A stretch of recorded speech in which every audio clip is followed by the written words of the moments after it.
시청자 여러분 안녕하십니까? 더불어민주당이 당내 공천과 그리고 여론조사와 관련해서 지금 그 내분과 이 파장이 일파만파 퍼져가고 있는 가운데 점이 가경입니다. 자, 더불어민주당에서 사실상 컷오프 당한 판사 출신인 이수진 의원이 연일 계속해서 이재명과 더불어민주당을 향해서 비판의 글을 올리고 있습니다. 이수진은 최근에 자신의 지역구에 자신을 빼고 거기에다가 전현희, 추미애다 이렇게 해서 전략 공천을 한다는 소리를 듣고 깜짝 놀랬다. 그러면서 배신당했다. 음모가 난무하고 있는 이런 정당이 있을 수 없다라고 하면서 탈당을 선언하면서 이재명 백현동 재판 관련해서도 무기징역이다 이렇게 말했습니다. 김인섭이 유죄로 인정된 걸 보면 이재명도 5억 원 이상의 뇌물을 받은 혐의가 드러나기 때문에 무기징역이다 이렇게 말을 하면서 이재명을 향해서 연일 계속해서 직격탄을 날리고 있습니다. 자, 이수진이 오늘 또 이렇게 글을 올렸습니다. 이재명 주변에 있는 사람들이 자살하는 이유를 알겠다 이렇게 적었습니다. 극단적인 선택을 하는 이유가 바로 저도 그 억울함과 비정함이 극단적인 선택까지 이끌어냈다는 걸 절감했다 이렇게 밝히고 있습니다. 그래서 억울함과 배신감에 만신창이가 된 저에게 이재명 대표 지지자들은 너를 공천 안 한 거 보니까 시생 공천이 맞구나. 어디서 똥 뿌리냐. 어디 당에 가라. 다시는 정치하지 마라 등에 더 이상 열거할 수 없는 막말 문자들을 보내고 있다 이렇게 밝히고 있습니다. 자, 이수진 의원은 그동안 본인이 한동훈 비대위원장을 포함해서 국민의힘에 대해서 거의 막말 수준의 비판을 해왔습니다. 그래서 오죽했으면 자 이렇게 술 취해서 술 조정을 하고 있다 할 정도로 자 마구 공격하다가 옆에 다른 동료 의원들이 웃으니까 왜 웃습니까? 뭐 내가 웃었습니까? 이렇게 말했던 이수진. 자, 그래서 이수진의 인성도 정말 문제가 있다라고 비판받았는데 정작 본인이 이재명으로부터 팽당하고 더불어민주당으로부터 공격을 당하고 나니까 야 이게 민주당의 이런 독재적 상황이 심각하구나 하는 것을 다시 한번 강조하고 있습니다. 자, 그러니 그 안에 있을 때는 사실상 침묵하거나 적극적으로 동조하거나 이렇게 해서 이재명 체제를 옹호, 동조했던 세력들 이제 자신이 바로 그 불이익을 받거나 배제가 되고 나니까 그때서 객관화해서 이재명과 더불어민주당의 지금 참상을 보고 있는 듯합니다. 자, 그러면서 민주당은 원내에서도 이재명의 강성 지지자들이 막가파식 인신공격으로 국회의원들 대다수가 건강한 비판을 제대로 하지 못했다 이렇게 밝혔습니다. 그 결과 객관적인 사항을 제대로 파악하지 못하고 독재적 당권만 행사되면서 민주당이 마침내 사당화되고 말았다 이렇게 말하고 있습니다.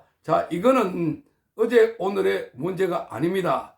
자, 이재명이 들어오고 난 뒤에 지속적으로 이런 작업이 진행되고 있었고 또 이게 강화되고 있었는데 이수진은 그걸 모르고 있었던가 아니면 이수진은 거기에 적극적으로 동조하고 협조하고 했었기 때문에 이제 본인이 거기에 배제되니까 다시 보니까 아 내가 배신을 당했구나 이렇게 해서 공격을 하고 있는 것 아닐까. 그러니까 지금 이수진만의 문제가 아니라 자 민주당 안에 그 내부적으로 친명계 의원들이나 비명계 의원들도 마찬가지입니다.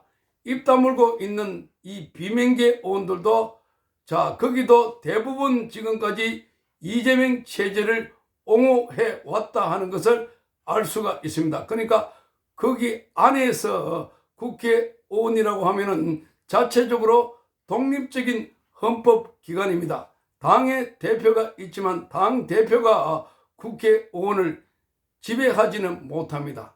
자, 국회의원들은 지역구 국민들이 투표를 통해서 선출된 기관입니다. 자, 그렇기 때문에 독립적으로 양심에 따라서 이렇게 활동을 해야 되는데 여기저기 눈치 보고 있다가 이재명이 지시하면은 우르르 따라갔다가 이재명이 단식한다고 하니까 그 앞에 무릎을 꿇지 않나. 무릎을 꿇어가지고 이제는 우리가 싸울 테니까 우리가 투쟁할 테니까 그만 단식을 푸십시오. 이렇게 말하면서 자, 이재명 앞에서 온갖 충성 맹세를 다 하는 것 같은 이런 형태를 보여왔던 이 더불어민주당. 자, 거기 핵심 세력 가운데 한 사람인 이수진이가 뒤늦게 이렇게 자기 반성문을 쓰고 있는 것 같은데 이게 오늘 민주당의 다른 의원들과도 똑같은 양상의 모습을 보여주고 있는 걸로 보입니다. 자, 이렇게 적었습니다. 이수진은 이재명 지지자들은 자기들의 폭언과 막가파식 호의가 이재명을 더 고립시키고 위험하게 만들고 그리고 다른 사람들을 죽음에 이르게 하게 있음을 언제쯤 알게 될까요? 이렇게 적었습니다. 자, 지금 이수진은 이재명에 대해서 이제 투표를 불과 40여일 앞두고 이걸 알게 됐다. 그것도 본인이 컷오프 되니까 알게 된 것일까? 자, 그게 아닌 것 같습니다. 이미 잘 알고 있으면서도 적극적으로 동조를 하지 않았을까? 이게 대한민국 국회의원들, 특히 더불어민주당 의원들의 비극이고 오늘날 대한민국 정치가 폭망한 원인이 아닐까? 국민들로부터 불신을 받고 있는 원인들, 대한민국에서 가장 똑똑하다고 하는 사람들, 판사 출신도 있고 검사 출신도 있고 교수를 했다는 사람들도 있고, 자, 말하자면 하이트 클래스라고 자부하는 사람들이 다 모여드는 곳이 바로 여기 여의도 1번지입니다. 거기에 있는 사람들이 이렇게 서는 용어나 형태를 보면은 우리 사회 저기 저 가장 밑바닥에 있는 사람들이 서는 말이나 글을 쓰고 있다는 것. 자, 그러니까 이게 오늘날 대한민국의 표리부동한 모습이 아닐까. 그러니까 지금 정치가 개혁되지 못하고 정치가 선진화되지 못하니까 이렇게 우리 사회의 지도급에 있는 사람들이 저 바닥으로 추락해가지고 자기들끼리 민낯을 드러내고 싸우고 있는 모습을 볼 때 정말 한심하다 하는 것을 알 수가 있습니다. 자, 이수진 의원은 이렇게 말합니다. 지지율도 제가 가장 높았다. 하위 20%도 아닌 현역 국회의원인 제가 컷오프 당하는 것을 기사를 보고 알았다. 사람을 함부로 버리고 비리를 덮고 개혁에 게으르고 배신과 모함이 난무하는 민주당 지도부의 행태를 보고 국민 앞에 죄책감이 심해서 탈당했다. 이렇게 말했습니다. 자, 봅시다. 자, 국민 앞에 죄책감이 심해서 탈당한 건지 아니면 이재명에 대한 배신감 때문에 탈당한 건지, 자, 그래서 그 후자가 아닐까 이렇게 보여지는 겁니다. 더불어민주당의 공천 과정에서 자신의 지역구가 전략공천지역으로 지정이 되면서 사실상 컷오프가 된 판사 출신의 이수진이 오늘도 어제도 계속해서 이재명에 대한 공세를 펼치고 있습니다. 본인이 이재명에 대해서 자, 여기에 대해서 뭐 사기다 그리고 거짓말하고 있다 이렇게 하면서 기자회견을 어제 했습니다.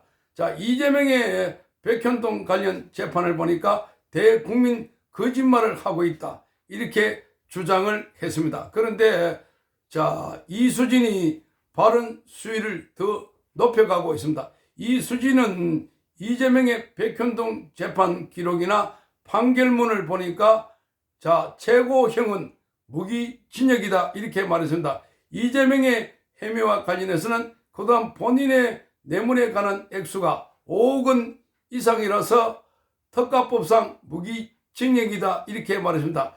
판결문을 보면 이재명 대표가 아무리 아니라고 해도 법적으로 시장이기 때문에 빠져나갈 수가 없다 이렇게 밝혔습니다.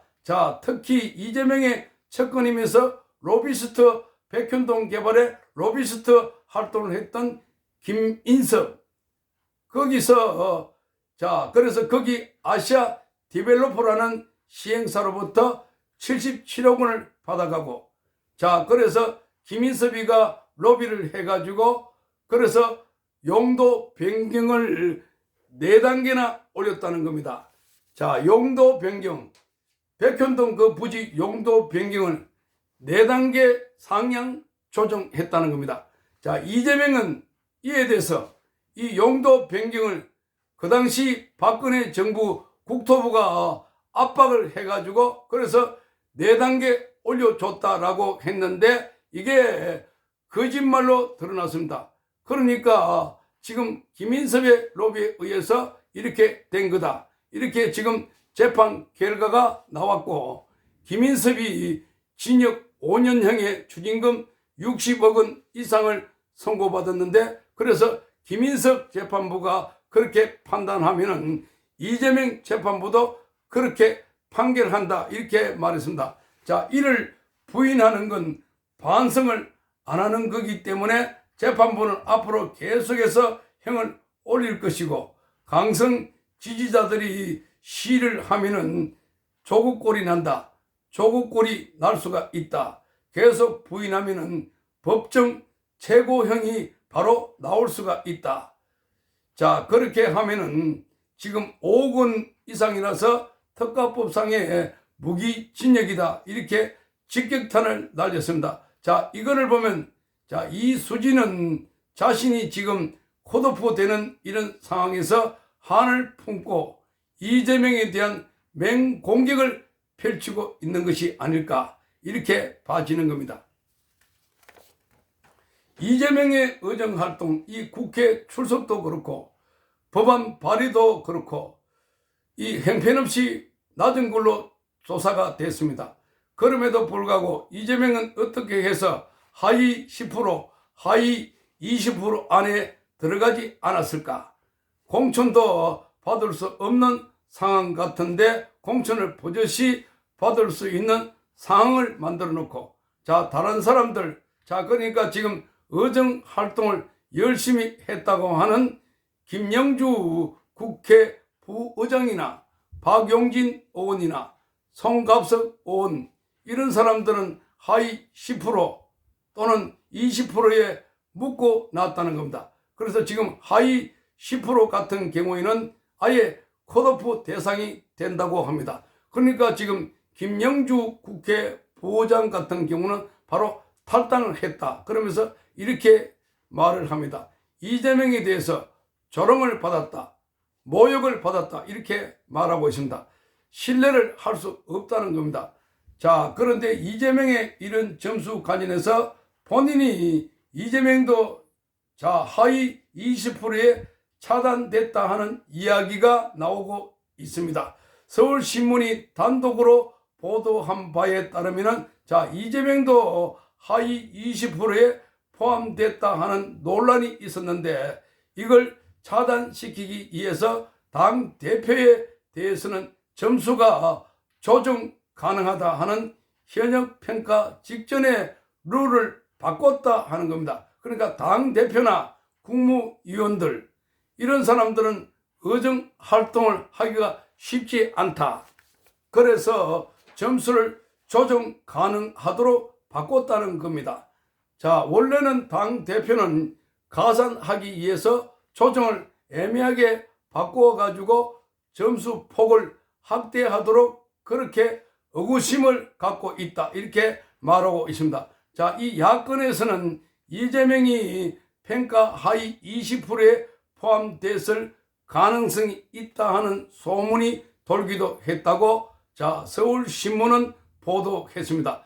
친명계 지도부 관계자에 따르면 이재명 자신도 하위 20%에 포함될 수 있다고 하면서 걱정이 컸다고 했습니다. 서울신문 보도에 의하면 일부 비명계 의원들도 이재명이야말로 하위 평가자라고 이렇게 주장했다고 합니다. 실제 이재명의 상임위원회와 본회의 출석률은 상임위원회는 35.56%, 본회의는 86.67%, 법안도 아주 낮은 6개의 법안을 발의했다고 합니다. 그러니까 이거를 보면 이재명은 그야말로 하위 1%다라고 주장했던 게 바로 진중근도 그렇고 한동훈 비대위원장도 이재명이야말로 하위 1%다.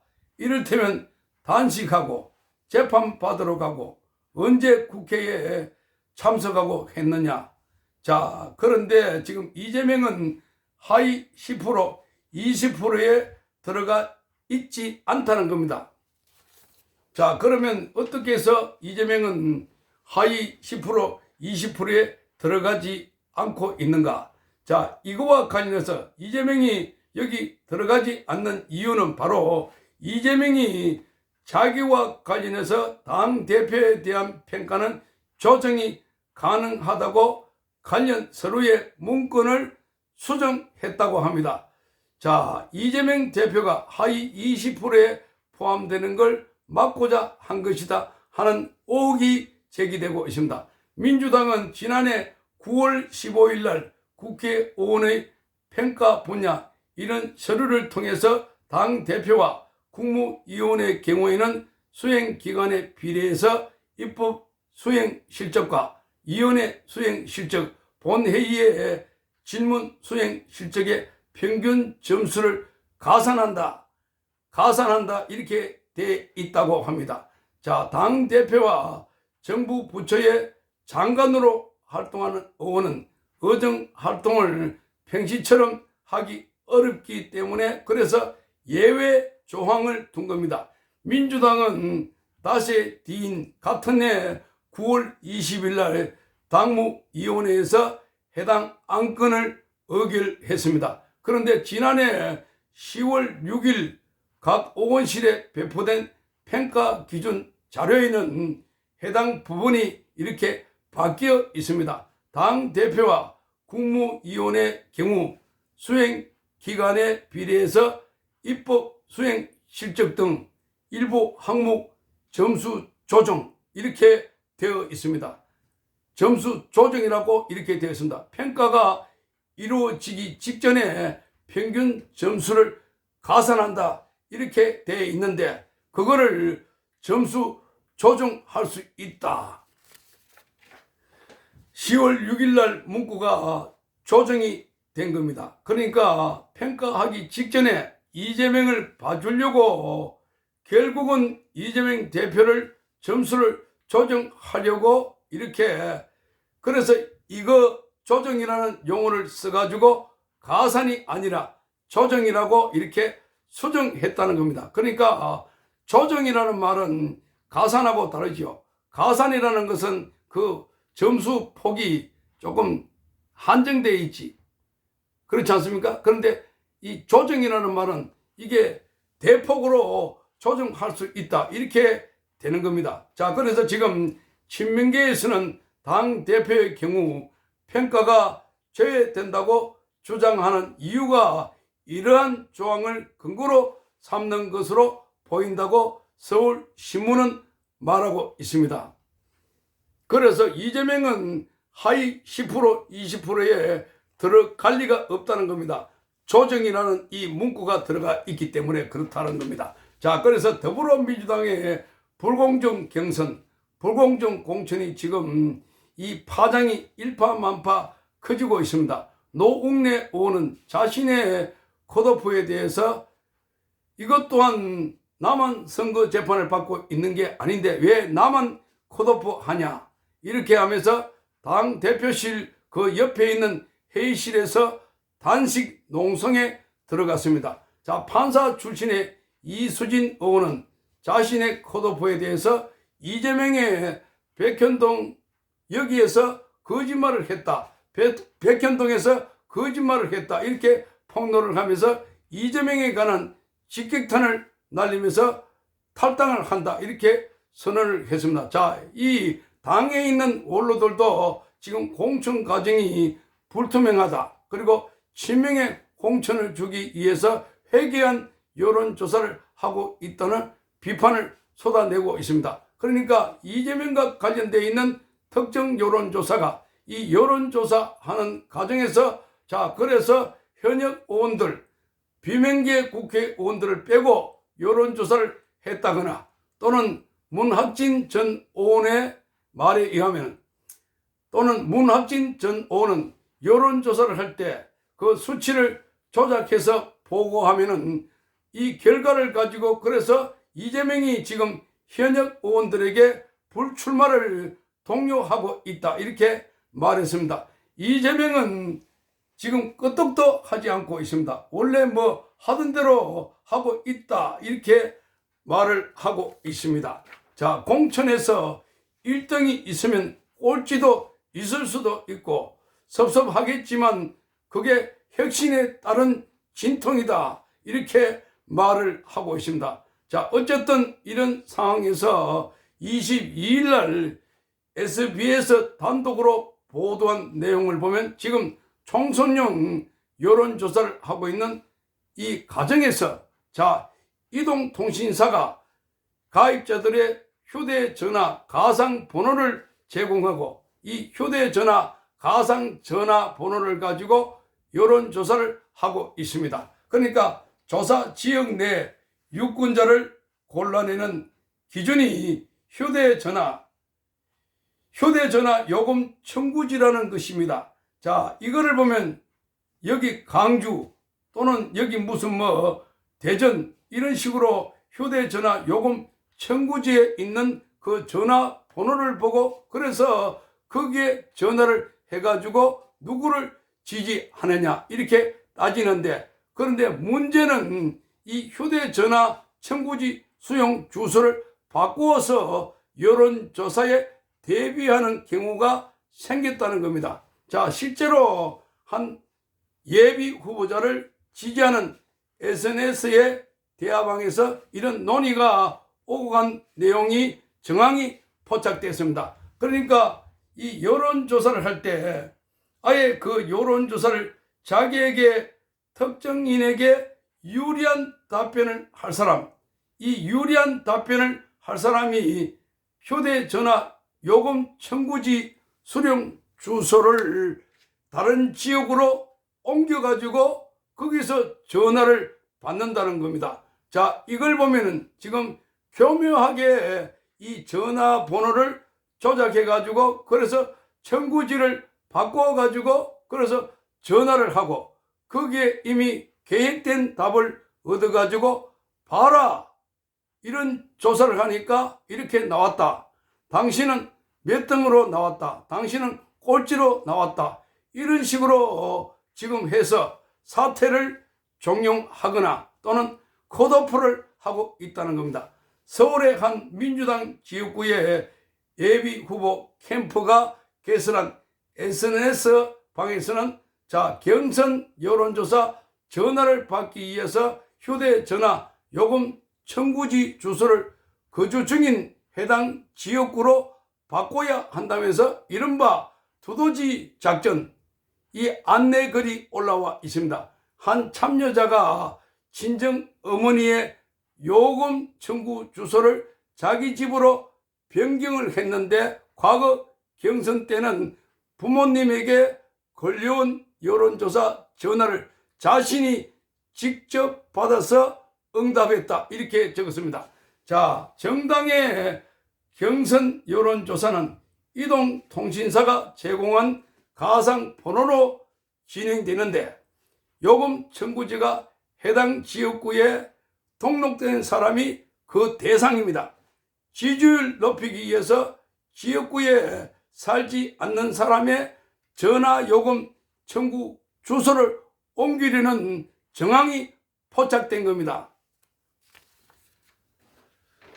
자, 놀랍습니다. 자, 그래서 예를 들어서 이 문자가 왔는데 이 문자 내용을 보면 이렇게 적혀 있습니다.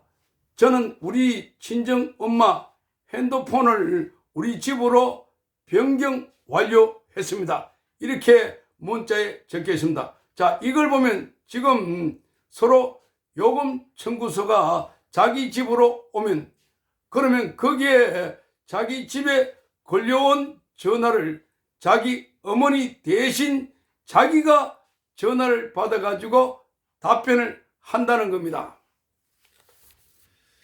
조응천 의원이 지난해 10월 달에 대화 내용 중에 KBS 라디오와 인터뷰한 내용이 있는데 이런 내용이 들어 있습니다. 자, 휴대폰 요금 청구지를 옮기게 되면 안심번호에 잡히게 되고 그리고 국민 여론조사에 포함이 된다. 그런 식으로 해서 예를 들어서 수박 캐러 가자. 수박 깨러 가자. 이렇게 할 수 있다는 겁니다. 그래서 여론조사, 당에서 하는 여론조사는 휴대폰 안심번호에 잡힌다는 겁니다. 말하자면 요금 청구지를 바꾸면서 거기에 안심번호에 잡힌다는 겁니다. 재작년 지방선거 경선에서 특정 후보의 지지도를 높이려고 이런 방법으로 주소지를 바꾼 사람들에게 법원 공직선거법 위반 업무방해죄로 최고 1년 6개월의 실형을 선고했습니다. 그러니까 이게 아주 선거법 위반 관련해서 중범죄라는 겁니다. 중범죄. 자, 그래서 실형을 선고한 겁니다. 자, 그래서 지금 법무법인 동인의 임현 변호사는 이렇게 말합니다. 그 지역 내에 유권자인 것처럼 기망한 다음에 속인 다음에 응답을 하게 됐다고 하면은 당내 경선 자유방해죄로 당연히 처벌받게 된다 하는 것을 강조하고 있습니다. 그러니까 단체 대화방에 있던 선거 캠프 관계자는 일부 지지자가 적극성을 보여서 일어난 일인 것 같다 이렇게 말하면서 캠프 차원에서 지시하거나 보고받은 적은 없다고 해명했다 이렇게 SBS가 보도했습니다. 자, 지금 SBS의 보도는 민주당의 한 예비 후보의 지지방에서 나온 얘기입니다. 그러니까 이런 것들이 예비 후보들 사이에서 쫙 퍼져 있다는 것을 알 수가 있습니다. 그러니까 이걸 모르고 있다가 대응하지 못한 사람들만 당했다 하는 이야기를 하고 있습니다. 자, 이 캠프는 SBS 취재가 시작되자 경선을 준비하는데 위험이 크다고 판단했다. 단체 대화방을 폐쇄해 버렸습니다. 그러니 지금 이런 내용을 보니 그야말로 이 해괴한 전화, 해괴한 여론조사다 하는 게 바로 이런 식으로 그래서 여론조사를 하는 기관이 이재명과 관련된 기관이 2개나 포함되어 있다. 이렇게 돼 있고 그런데 그 여론조사를 하는 방식에서도 이렇게 휴대전화 요금 청구지를 옮기면 거리로 안심번호가 잡히게 되고 거기에 전화한다는 겁니다. 이게 조직적으로 이게 여론조사 기관과 그리고 전화번호를 포착하는 방식이 아닐까 이렇게 보여집니다. 자, 그래서 조작하고 선동을 빼면 이 민주당이 아니다 하는 비판이 쏟아져 나왔고 그래서 민주당에서 공천 자격 미달자는 이재명 밖에 없다 이러한 댓글도 있습니다. 자, 그래서 범죄 피해자들이 하는 방법, 자, 이게 선거뿐만 아니라 이 범죄 관련해서 대장동, 백현동, 성남FC 후원금 등등에서도 이재명의 방식을 보면은 정말 놀랍다라는 말이 나오고 있습니다. 선거법에서도 김만배와 권순일 판사가 이렇게 만나가지고 딱 선거 결과를 바꿔버렸고, 또 이 이정교사, 그러니까 자기가 옛날에 검사 사칭한 것과 관련해서 선거법 위반 관련해서 이게 이렇게 지금 재판이 진행되고 있는데, 거기도 이정교사 해가지고 또 무죄로 나왔고, 그리고 지금까지도 이재명 자기와 재판 관련해서 뭐 이 이하영 전 경기부지사, 이하영 전 경기평화부지사가 자신에게 불리한 진술을 하자 이하영 부인이나 변호사를 보내가지고 또 진술을 바꾸는 그런 걸 보면은 너무나 이 교묘하고, 그리고 노골적이고, 그리고 아주 대범하게 한다는 겁니다. 자, 여기 보면은 지금 범죄 의혹을 갖고 있는 이 당사자들이 지금 선거와 관련해서도 자, 이렇게 하나 둘씩 범죄적 방법으로 접근해 가지고 뒤바꾸고 고치고 이런 것 아닐까. 그러니까 지금 여기에 수긍하지 못하겠다고 해서 지금 탈당하거나 또는 농성을 하거나 단식을 하거나 이런 사태가 속출하고 있습니다. 그러니 더불어민주당에 이 콩으로 매주를 선다 해도 이제 못 믿겠다고 하는 이야기가 터져나오고 있습니다. 그러니까 더불어민주당에서 이 콩으로 매주로 선다 해도 이제 못 믿겠다, 이런 이야기가 터져나오고 있습니다. 자, 여기 보면은 이 더불어민주당 이재명 대표가 있는 한 더불어민주당의 그 어떤 일을 하더라도 자, 이게 정당성이나 객관성이나 공정성을 인정받을 수 없다 하는 비판 여론이 확산되고 있습니다. 자, 민주당의 이런 공천 파동은 시간이 갈수록 대상이 더 많이 늘어가고 있는 것 같습니다. 시청해 주셔서 감사합니다.